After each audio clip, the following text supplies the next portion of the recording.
We promise to present a detailed roadmap for our pursuit of Vikasit Bharat in line with the strategy set out in the interim budget.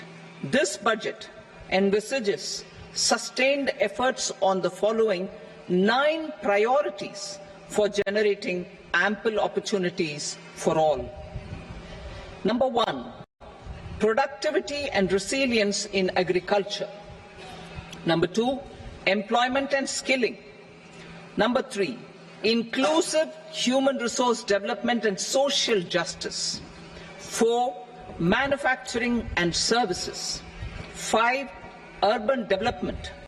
6, energy security. 7, infrastructure. 8, innovation, research and development. And 9, next generation reforms. Subsequent budgets will build on these and add more priorities and actions.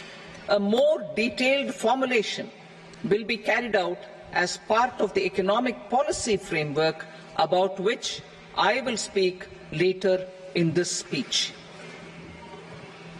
This budget details some of the specific actions to be initiated in the current year towards fulfillment of these priorities, with potential for transformative changes. The budget also covers some of the previously made announcements with intent to strengthen them and step up their implementation for expediting our journey towards the goal of Vikasit Bharat. Priority 1, productivity and resilience in agriculture. Transforming agricultural research.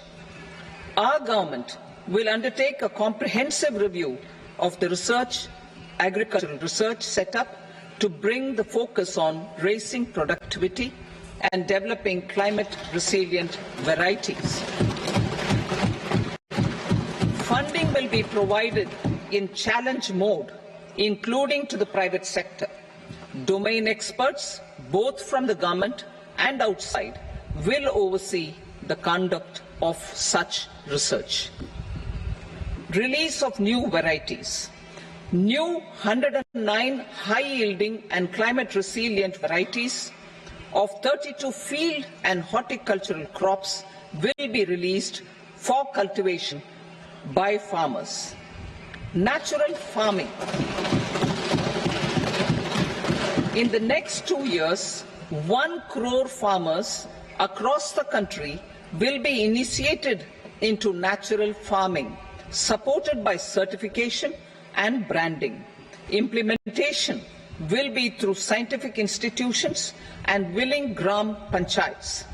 10,000 need-based bio-input resource centers will be established. Missions for pulses and oil seeds.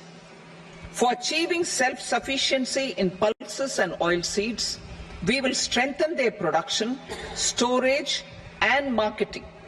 As announced in the interim budget, a strategy is being put in place to achieve Atmanirbharta for oil seeds such as mustard, groundnut, sesame, soybean and sunflower.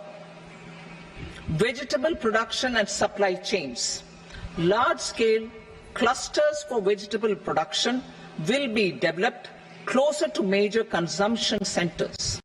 We will promote farmer-producer organizations, cooperatives, and startups for vegetable supply chains, including for collection and storage and marketing. Digital public infrastructure for agriculture. Buoyed by the success of the pilot project, our government, in partnership with the states, will facilitate the implementation of the digital public infrastructure in agriculture for coverage of farmers and their lands in 3 years. During this year, digital crop survey for Kharif using the DPI will be taken up in 400 districts. The details of 6 crore farmers and their lands will be brought into the farmer and land registries. Further, the issuance of Jan Samarth based Kisan credit cards will be enabled in 5 states.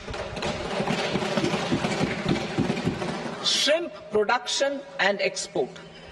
Financial support for setting up a network of nucleus breeding centers for shrimp brood stocks will be provided. Financing for shrimp farming, processing and export will be facilitated through NABARD. National cooperation policy.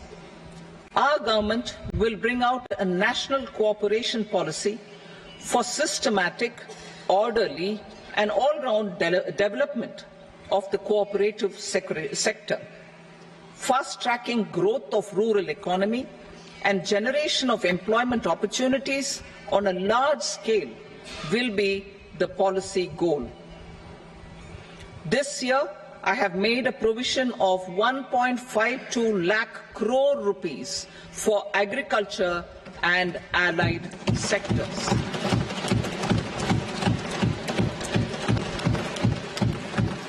Priority 2, employment and skilling. Employment-linked incentive. Our government will implement following 3 schemes for employment-linked incentive as part of the Prime Minister's package.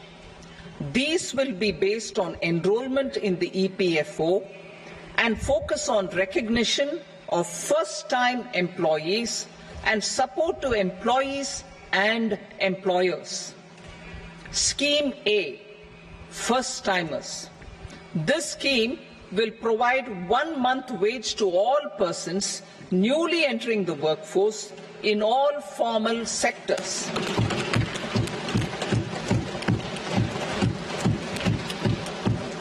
Direct benefit transfer of 1 month's salary in 3 installments to first-time employees as registered in the EPFO will be up to 15,000 rupees. The eligibility limit will be a salary of 1 lakh per month. The scheme is expected to benefit 210 lakh youths.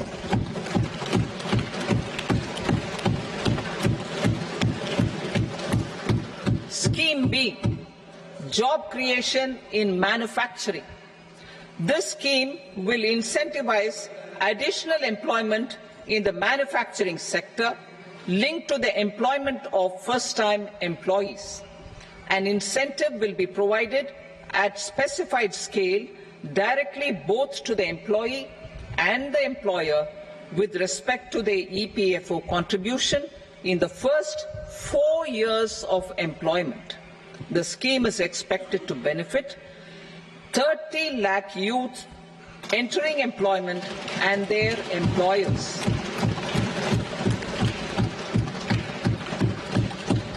Scheme C, support to employers.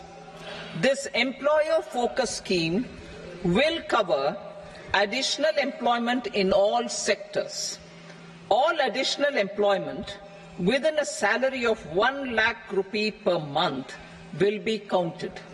The government will reimburse to employers up to 3,000 rupees per month for 2 years towards the EPFO contribution for each additional employee.